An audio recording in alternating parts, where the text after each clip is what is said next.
this time. Hello, everyone. Dr. Randall Gates, board certified chiropractic neurologist, also a chiropractic physician at Gatesway to Health. Today, we're talking about concussions and domestic violence. I'm joined by Kathy. Good morning, Kathy. Good morning, everyone. And so we just lost our connection, so we're coming back. So hopefully everyone can kind of trickle in, and we'll be back online for everyone's questions. So, nonetheless, where were we, Kathy? Do we want to kind of take it from the top? Well, we hadn't really gotten to the stress factor, I don't think, where you were wanting to. The question I wanted to hear on the stress factor, we're talking about how that's continual, like in the combat veteran or the wife waiting for the husband to come home and figure out if he's in a bad mood or if he's actually missed drinking, if all hell's going to break loose. So, what happens in the brain? And say that woman or man, whichever, is already stressed out, waiting for the shoe to drop to see what's going to happen next. The brain's already, what I would think of, almost in a hyper state, because all your stress receptors are on, and they're on all the time. So we know the brain takes, what's the word that it would be doing to the brain, having all that turned on at one time.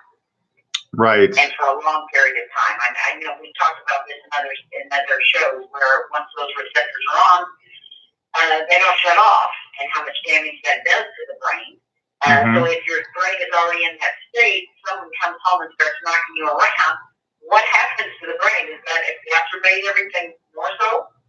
I believe it does. Let me do this. Let me just let everybody know that we just lost Facebook again.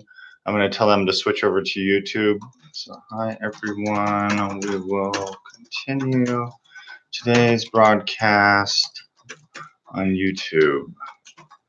We just lost Facebook again. Okay.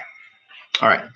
So to answer the question, basically, they've done studies in rats. And so with rats, they can expose them to stressful circumstances.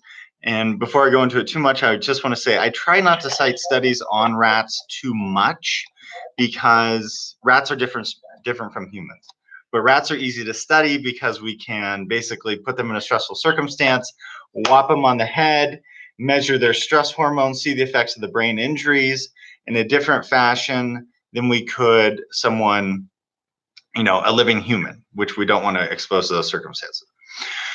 So basically, they did these studies on rats, and they found that if they got the rats stressed out, that their stress hormones were much higher and the effects of the brain injury were much worse, and they had more symptoms of post-traumatic stress disorder.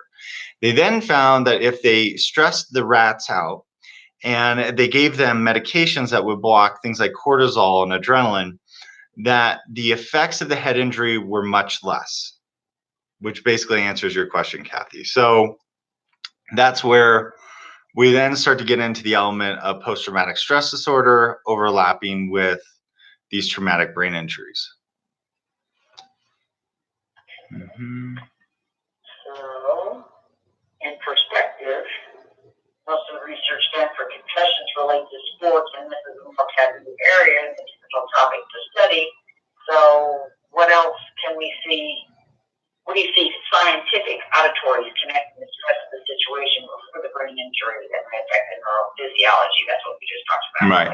I think why don't we do this, Kathy? Why don't we just start from the beginning? And so let's just redo this video. We'll have one complete video on it, and then we'll post it to Facebook since we've had so much back and forth.